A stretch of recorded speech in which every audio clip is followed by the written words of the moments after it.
నమస్తే, నేను మీ రవికిరణ్ శర్మ వేలూరి. ఈ డిసెంబర్ నెలలో మేషాది మీనరాశి వరకు ద్వాదశ రాశుల వారికి ఏ విధంగా ఉండబోతోంది అనే విషయాన్ని గురించి ఇప్పుడు మనం తెలుసుకుంటున్నాం. ఇందులో భాగంగానే ఈ నెలలో గ్రహ సంచారం ఏ విధంగా ఉండబోతోంది అనే విషయాన్ని చెప్పబోతున్నాను. రవి ఈ నెలలో ధనురాశిలో సంచారం చేస్తున్నాడు. రవి ధనురాశి సంచారం వల్ల ధనురాశ్యాధిపతి గురుడు, అటువంటి గురుస్థానంలో రవి సంచారం చేయటం వల్ల గురుడికి రవి మిత్రుడు అవటం వల్ల ఖచ్చితంగా అనుకూల యోగం అనేది ఈ నెలలో కొంతమందికి ఉంటుంది. అట్లాగే కుజుడు వక్ర ప్రారంభంలో ఉన్నాడు. కుజుడు ఈ నెలలో కర్కాటక రాశిలో వక్రంలోకి వచ్చి మిథున రాశిలో సంచారం చేయడం జరుగుతుంది. ఈ యొక్క కుజ సంచారం, కుజుడు వక్రంలో పాపగ్రహం కాబట్టి పాపగ్రహాలు వక్రిస్తే మంచి చేస్తాయి అని జ్యోతిష్ శాస్త్రం చెప్పబడుతోంది. కాబట్టి కుజుడు ఖచ్చితంగా అనుకూలంగా ఉంటాడు. అట్లాగే బుధుడు వక్రంలో ఉన్నాడు. అంటే ఈ నెలలో 3 గ్రహాలు వక్రంలో ఉన్నాయి. 3 గ్రహాల్లో కుజుడు వక్రంలో ఉన్నాడు, అట్లాగే బుధుడు వక్రంలో ఉన్నాడు, అలాగే గురుడు వక్రంలో ఉన్నాడు. ఈ 3 గ్రహాలు కుజ బుధ గురులు వక్రంలో ఉన్నారు. గురుడు వృషభంలో వక్రంలో ఉన్నాడు. అట్లాగే బుధుడు 14వ తారీఖున వక్రంలోంచి డిసెంబర్ 14న వక్రంలోంచి బయటికి వెళ్ళిపోవడం జరుగుతుంది బుధుడు. అలాగే శుక్రుడు మకర రాశి సంచారం చేస్తున్నాడు. డిసెంబర్ నెలాఖరికి కుంభంలోకి వస్తున్నాడు. అలాగే శని కుంభంలో ఉన్నాడు, ఆ శని గ్రహం. అలాగే రాహుగ్రహం మీన సంచారము, కేతువు కన్యా సంచారం ఇట్లా చేయడం జరుగుతోంది. మరి ఇందులో భాగంగానే 3 గ్రహాలు వక్రగతి పట్టినాయి, కుజ బుధ గురులు. ఈ వక్రగతి పట్టడం వల్ల కొన్ని రాశుల వారికి కుజుడు పాపగ్రహం కాబట్టి కుజుడు ప్రతికూలంగా ఉన్న వారికి అనుకూలంగా వస్తాయి. అట్లాగే బుధ గురులు వక్రం చేయడం వల్ల బుద్ధి మందించడం, అట్లాగే గురుడు వక్రం చేయడం వల్ల అనుకున్న పనులు ఆలస్యం అవటము, ఇట్లాంటి సమస్యలన్నీ కూడా ఈ యొక్క 12 రాశుల వారికి ఖచ్చితంగా వస్తాయి. ఈ యొక్క నవగ్రహాలు అనుకూలత అనేది ఈ యొక్క రాశి సంచారాన్ని బట్టి ఏ రాశిలో గ్రహ సంచారం జరుగుతుందో ఆ యొక్క ఏ లగ్నాన్ని చూసుకొని, లగ్న బలాన్ని చూసుకుని ఖచ్చితంగా ఈ 12 రాశుల వారికి ఏ రకంగా ఉండబోతోంది అనే విషయాన్ని మనం చక్కగా చెప్పడం జరుగుతుంది. అందువల్ల ఈ యొక్క సంచారము, గ్రహ సంచారము కొంత అనుకూలంగా ఉంది, కొంత ప్రతికూలంగా ఉంది. కాబట్టి ఖచ్చితంగా చేయవలసిన యొక్క పరిహారాలు ఏవైతే ఉన్నాయో చెప్పడం జరుగుతుంది. అవి చేసుకుని గ్రహానుకూలత చేకూర్చుకుంటారని కోరుకుంటున్నాను. తులారాశి వారికి డిసెంబర్ నెలలో ఏ విధంగా ఉండబోతోంది, ఎలాంటి అనుకూలతలు ఉన్నాయి, ఎలాంటి ప్రతికూలతలు ఉన్నాయి, వీళ్ళు ఎలాంటి పరిహారాలు చేసుకోవాలి అనే విషయాన్ని మీకు చెప్పడం జరుగుతోంది. తులారాశి వారికి ఈ నెలలో అద్భుతమైన కాలంగా చెప్పవచ్చు. ఎందువల్ల అంటే ఈ రాశిలో సంచారం గ్రహానుకూలత ఎక్కువగా ఉండటం వల్ల వీళ్ళు శక్తి సామర్థ్యాలు నిరూపించుకుంటారు. గతంలో వీళ్ళు పడ్డ ఇబ్బందుల నుంచి ఈ నెలలో అధిగమించే అవకాశాలు ఉన్నాయి.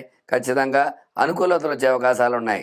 అలాగే వివాహ ప్రయత్నం చేసేవారికి వివాహ అనుకూలత ఖచ్చితంగా ఉంటుంది. అట్లాగే సంతాన ప్రయత్నం చేసేవారికి శుక్రబలం ఉండటం వల్ల సంతానంలో కూడా చక్కగా అనుకూలతలు వచ్చి శుభవార్తలు వినే అవకాశాలు ఉంటాయి. అట్లాగే ఉద్యోగ ప్రయత్నం చేసేవారికి ఉద్యోగ అనుకూలత ఉంటుంది. ఉద్యోగం ఖచ్చితంగా సంపాదించే అవకాశం ఉంటుంది. ఉద్యోగంలో ప్రమోషన్స్ గురించి ఎదురు చేసేవారికి ప్రమోషన్స్ అనుకూలించే అవకాశాలు ఉన్నాయి. అట్లాగే చదువుకునే పిల్లలకి విద్యాపరంగా విద్యా అనుకూలత ఉంటుంది. చక్కటి చదువు చదవడం, పరీక్ష ఉత్తీర్ణతో రాణించే అవకాశాలు ఖచ్చితంగా ఉంటాయి. అలాగే స్టాక్ మార్కెట్లో పెట్టుబడులు పెట్టిన వారికి స్టాక్స్లో అధిక లాభాలు ఆర్జించే అవకాశం ఉంటుంది. అట్లాగే ఏ స్టాక్లో ఏ షేర్లో ధనాన్ని వెచ్చిస్తే ఏ లాభం కలుగుతుంది అనే విషయాన్ని జాగ్రత్తగా గుర్తించి షేర్ చేయడం జరుగుతుంది. తద్వారా షేర్ మార్కెట్లో లాభాలు ఆర్జించే అవకాశాలు ఉంటాయి. అట్లాగే రియల్ ఎస్టేట్ వ్యాపారం చేసేవారికి రియల్ ఎస్టేట్ అనుకూలత ఉంటుంది. శుక్రుడు చక్కగా ఆకర్షితుడు కాబట్టి ఖచ్చితంగా మీ దగ్గర ఉన్న స్థలాలు ఆకర్షించబడి తద్వారా రియల్ ఎస్టేట్లో విజయకేతనం ఎగరవేసే అవకాశాలు ఈ రాశి వారికి ఎక్కువగా ఉంటాయి. ఆరోగ్యపరంగా చూసుకున్నట్లయితే చిన్న చిన్న ఆరోగ్య సమస్యలు వస్తూ ఉంటాయి. తగు జాగ్రత్తలు వహించుకోవాలి వీళ్ళు. అలాగే వీళ్ళపై ఈర్ష్య, అసూయ, ద్వేషాలు ఎక్కువగా ఉంటాయి. వీళ్ళందరినీ ఆకర్షించేలా ఉంటారు శుక్రుడు అధిపతి అవ్వడం వల్ల. వీళ్ళ మాటలన్నీ కూడా ఎదురు వ్యక్తులు మనసులో కూర్చుకునేలా ఉంటాయి. కాబట్టి వీళ్ళపై ఎక్కువ నరదృష్టి, నరఘోష ఎక్కువగా ఉంటుంది. కాబట్టి తత్పరిహారంగా వీళ్ళు సుదర్శన హోమాన్ని చేయడము, అలాగే విష్ణుమూర్తిని ఆరాధన చేయడము, విష్ణు సహస్రనామ పారాయణ చేయడము, శుక్రవారం నాడు త్రిశతితో అమ్మవారికి అర్చన చేయడం ద్వారా అనుకూలతలు వచ్చే అవకాశాలు ఉన్నాయి. చూశారు కదండి ఈ రాశి వారికి ఈ నెల ఎలా ఉండబోతుందనే విషయాన్ని మీకు వివరంగా చెప్పడం జరుగుతుంది. మీకు ఎలాంటి ధర్మ సందేహాలున్నా స్క్రీన్పై నా నెంబర్ రోల్ అవుతూ ఉంటుంది. నా నెంబర్ సంబంధించినట్టయితే మీకు అనుకూలతలు వచ్చే అవకాశాలు ఉన్నాయి. ఎలాంటి పరిహారాలున్నా, ఎలాంటి ధర్మ సందేహాలున్నా, జాతక సమస్యలున్నా, ఎట్లాంటి విషయంలో అయినా సరే నాకు ఫోన్ చేసినట్లయితే తత్పరిహారాన్ని చేసి మీకు అనుకూలంగా చేయగల శక్తి సామర్థ్యాలు ఉన్నాయి. అందువల్ల చక్కగా ఫోన్ చేయండి, మీ అనుకూలతను చేకూర్చుకోండి. మీ రవికిరణ్ శర్మ, వేలూరి. నమస్కారం. డిసెంబర్ నెలలో 12 రాసుల వారు ఎట్లాంటి అనుకూలతలు ఉన్నాయి, ఎలాంటి ప్రతికూలతలు అనే విషయాన్ని సవివరంగా మీకు చెప్పడం జరిగింది. అందువల్ల చక్కగా ఈ రాశి యొక్క అనుకూలతలు మీరు చేకూర్చుకుంటారని కోరుకుంటూ, మీకు ఎలాంటి సందేహాలున్నా స్క్రీన్పై నా నెంబర్ రోల్ అవుతూ ఉంటుంది. చక్కగా నా నెంబర్కి కాల్ చేసినట్లయితే మీకు జాతకాన్ని పరిశీలించి ఎలాంటి పరిహారాలు చేయాలనే విషయాన్ని వివరంగా చెప్పడం జరుగుతుంది. మీకు ఎలాంటి ధర్మ సందేహాలున్నా, విద్య, ఉద్యోగం, వ్యాపారం, రుణ బాధలు, అలాగే ధన సమస్యలు, వ్యాపారపరంగా ఇబ్బందులు, నరదృష్టి, నరఘోష, వివాహము, సంతానము, అట్లాగే ఈతి బాధలు, ఇట్లాంటివన్నిటికీ వాహన ప్రయత్నం, అలాగే గృహయోగం, విదేశీయానం, ఇట్లాంటి వాటి అన్నిటికీ కూడా చక్కటి పరిష్కారాలు, గ్రహ అనుకూలత ఏ విధంగా ఉంది అనే విషయాన్ని మీకు వివరంగా చెప్పడం జరుగుతుంది. అందువల్ల ప్రతి ఒక్కరూ కూడా ఖచ్చితంగా నా నెంబర్ కాల్ చేసినట్లయితే మీ జాతకాన్ని పరిశీలించి చక్కటి పరిష్కారాన్ని చెప్పి మీకు అనుకూలంగా దైవ బలాన్ని చేకూర్చగలవాడిని. నా పేరు రవికిరణ్ శర్మ, వేలూరి, జ్యోతిష్యరత్న అవార్డు గ్రహీత. నమస్కారం. మీనరాశి వారికి డిసెంబర్ నెలలో ఏ విధంగా ఉండబోతోంది, ఎలాంటి అనుకూలతలు ఉన్నాయి, ఎలాంటి ప్రతికూలతలు ఉన్నాయనే విషయాన్ని వివరంగా చెప్పడం జరుగుతోంది. ఈ రాశి సంచారంలో మీనరాశిలో రాహు సంచారం వల్ల చిన్న చిన్న ఇబ్బందులు వస్తూ ఉంటాయి. చికాకులో సమస్యలు ఎక్కువగా ఉంటాయి. అట్లాగే మిగతా గ్రహ అనుకూలత ఉండడం వల్ల ఖచ్చితంగా అనుకూలతలు ఉన్నాయి. గతంలో రుణ బాధలతో ఇబ్బంది పడేవారు రుణ బాధ నుంచి కొంచెం తగ్గుతాయి. తద్వారా కొంచెం అనుకూలతలు వచ్చే అవకాశాలు ఉన్నాయి. వ్యాపార రంగంలో కూడా కొంచెం అనుకూలతలు వస్తాయి. గతంలో ఇబ్బందులు పడేటువంటి వ్యాపారం కొంచెం అనుకూలంగా మారి వ్యాపారంలో కొంచెం ధనం ఆర్జించే అవకాశాలు ఉంటాయి. వివాహ ప్రయత్నం చేసేవారికి ఈ యొక్క రాహు వల్ల చిన్న చిన్న ఇబ్బందులు వస్తూ ఉంటాయి. అయినప్పటికీ కూడా సఫలీకృతమయ్యే అవకాశాలు ఉన్నాయి. సంతానం గురించి ఎదురు చూసేవారికి సంతానంలో శుభవార్తలు వినే అవకాశాలు ఉన్నాయి. ఖచ్చితంగా శుభవార్తలు వింటారు. స్టాక్ మార్కెట్లో పెట్టుబడులు పెట్టిన వారికి స్టాక్స్ పెరిగే యోగం ఉంది. అలాగే రియల్ ఎస్టేట్ రంగంలో వ్యాపారం చేసేటువంటి వారికి రియల్ ఎస్టేట్ రంగంలో అనుకున్నటువంటి రీతిలో ఆ పొలాలు క్రయ విక్రయాలు జరగడము, స్థలాలు అవన్నీ కూడా అనుకూలంగా ఉండటము, తద్వారా లాభాలు ఆర్జించే అవకాశం రియల్ ఎస్టేట్ రంగంలో ఉంటుంది. ఆరోగ్యపరంగా చూసుకున్నట్లయితే నరాలకు సంబంధించి వ్యాధులతో బాధపడుతూ ఉంటారు. చిన్న చిన్న ఇబ్బందులు అయితే ఖచ్చితంగా ఉంటాయి. అట్లాగే ఈ యొక్క స్టాక్ మార్కెట్లో స్టాక్స్ పెట్టేవారు కూడా జాగ్రత్తగా స్టాక్స్ చూసి పెట్టుకున్నట్లయితే స్టాక్ మార్కెట్ అనుకూలంగా ఉంటుంది. వ్యవసాయం చేసేవారికి కూడా ఈ యొక్క ఎర్రధాన్యాలు అనుకూలంగా పండే అవకాశాలు ఉన్నాయి. వ్యవసాయ రంగం కూడా అనుకూలంగా ఉంటుంది.